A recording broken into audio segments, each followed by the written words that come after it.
ഒട്ടേറെ വികസന പ്രവർത്തനം നമ്മളുടെ രാജ്യത്ത് നടന്നിട്ടുണ്ട്. ആ വികസന പ്രവർത്തനങ്ങൾ ചെറുതും വലുതുമായിട്ടുള്ള പദ്ധതികളൊക്കെ നടക്കുമ്പോൾ ആ പദ്ധതികളെ സംബന്ധിച്ച് ദൂരെ മാറി നിന്ന് അതിൻ്റെ കുറ്റങ്ങളും കുറവുകളും ചൂണ്ടിക്കാണിച്ച് വിമർശിക്കുന്ന ഒരു സ്ഥിതിയാണ് കണ്ടിരുന്നതെങ്കിൽ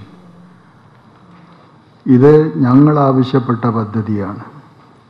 ഞങ്ങൾ ആവശ്യപ്പെട്ടതിൻ്റെ അടിസ്ഥാനത്തിൽ അംഗീകരിച്ച് കിട്ടിയിട്ടുള്ള പദ്ധതിയാണ്. ആ പദ്ധതി ഞങ്ങളുടെ പദ്ധതിയാണെന്നുള്ളൊരു മനോഭാവത്തോടു കൂടി അതിനെ സ്വീകരിക്കാനും അതിൻ്റെ ഓരോ തലങ്ങളിലുമുള്ള പ്രവർത്തനങ്ങളിൽ പങ്കാളികളാകാനും അതിൻ്റെ അറ്റകുറ്റങ്ങൾ നോക്കാനും കുറവുകൾ പരിഹരിച്ച് സമയബന്ധിതമായി അത് തീർത്ത് ഗുണമേന്മ ഉറപ്പുവരുത്തിക്കൊണ്ടത് പൂർത്തീകരിക്കുന്നതിന് വേണ്ടി ഇത്രയേറെ താല്പര്യം കാണിക്കുന്ന ഒരവസ്ഥ ആ ജനകീയ ആസൂത്രണത്തിൻ്റെ കാലഘട്ടത്തിൽ അതിനു മുമ്പ് ഒരിക്കലും കാണാത്തതാണ്.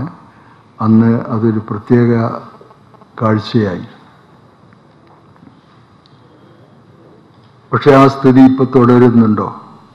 അത്രത്തോളം ഇല്ല എന്നുള്ളതാണ് ഇന്നത്തെ അവസ്ഥ.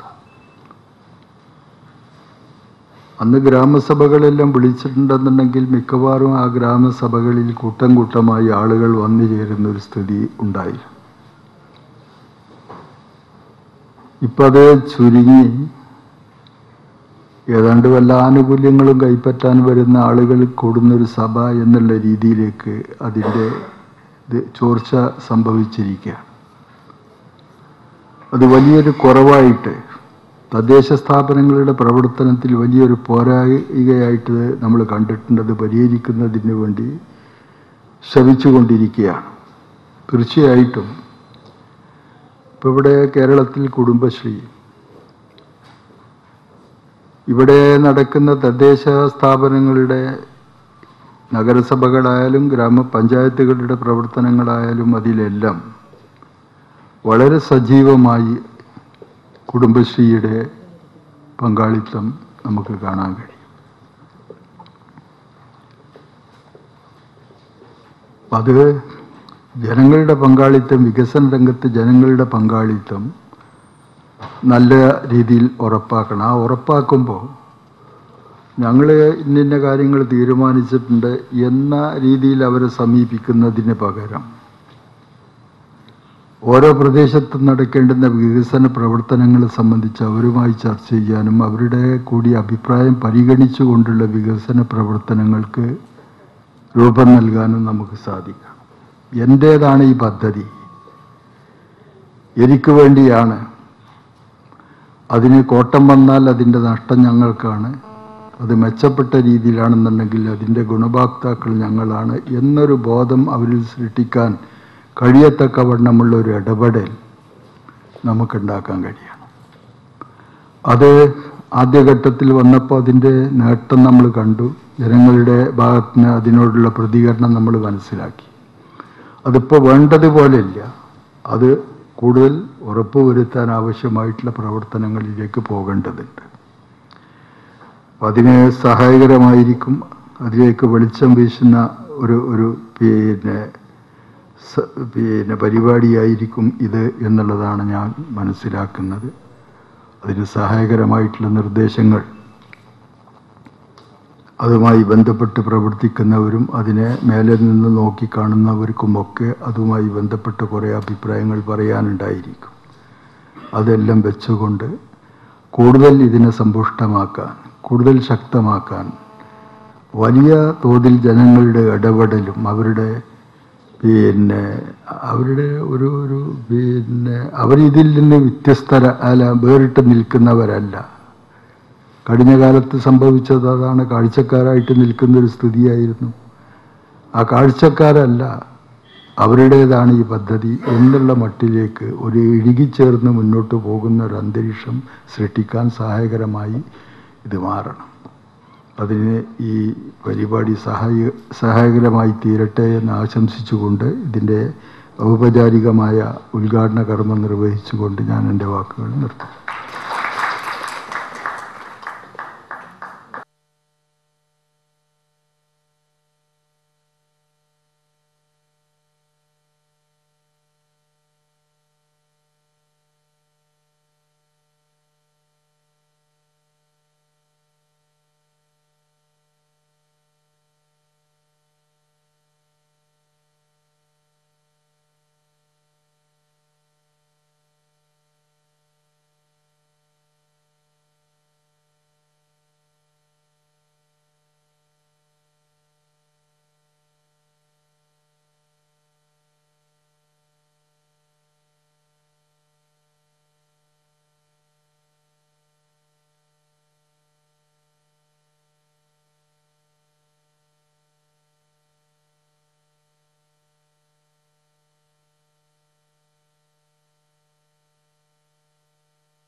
Sri Rajesh Kumar Singh, IAS, Secretary, Local Self-Government Department, to discuss the context and objectives of the workshop.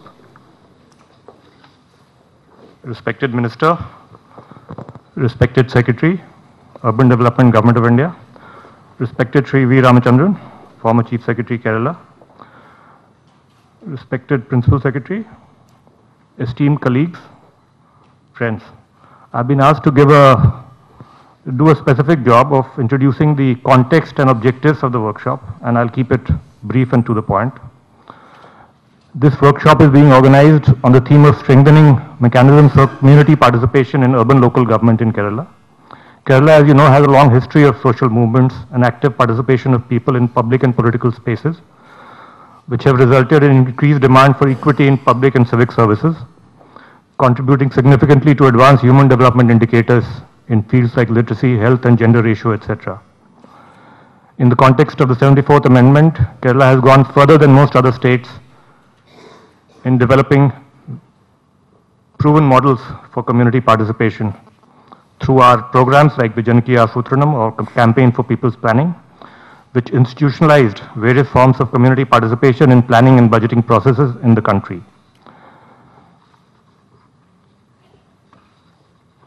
Citizens' participation has been described as a bilateral engagement wherein both the government agencies and the citizens become involved in order for such participation to lead to improved outcomes such as better service delivery, change in public policy and redressal of grievances.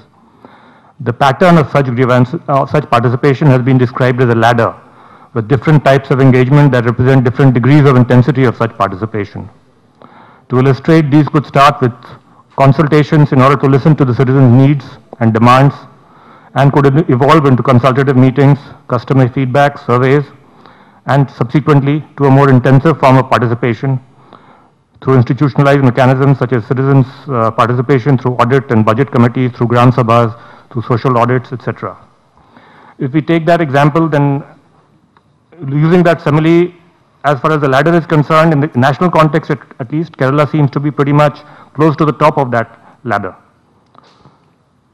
Nonetheless, this workshop has a special significance. We have committed under the JNURM a memorandum of agreement to certain enhanced provisions for community participation as a mandatory reform under JNURM. In that context, this workshop is an opportunity to hear the national level initiatives in this regard,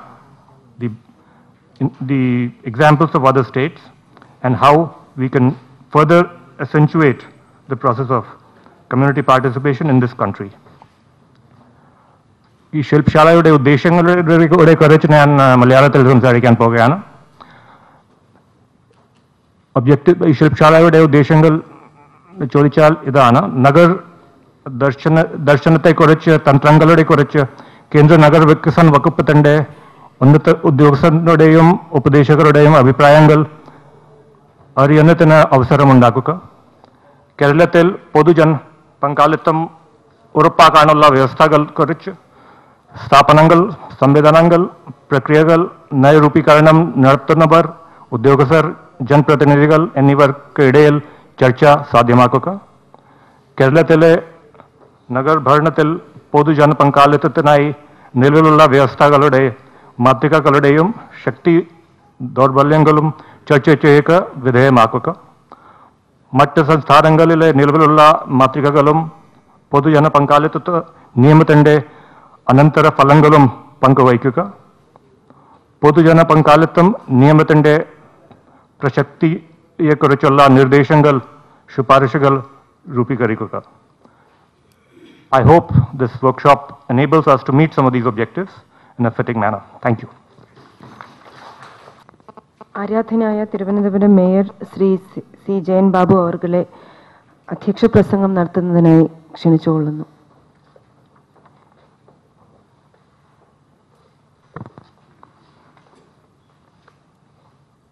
ബഹുമാനായ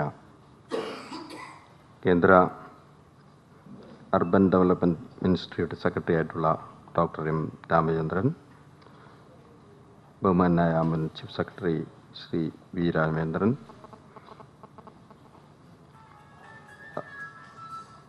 Shri S.M. Vijayanand, Shri Rajesh Kumar Singh IAS, Shri C. Divagaran, Chairman Municipal Chairman's Chamber, Dr. Sharmila Mary Joseph IAS, മറ്റ് Kozhikode mayor Shri Bhaskaran, മറ്റുദ്യോഗസ്ഥ സുഹൃത്തുക്കളെ, ജനപ്രതിനിധികളെ, സുഹൃത്തുക്കളെ, ഈ വർക്ക്ഷോപ്പിലൂടെ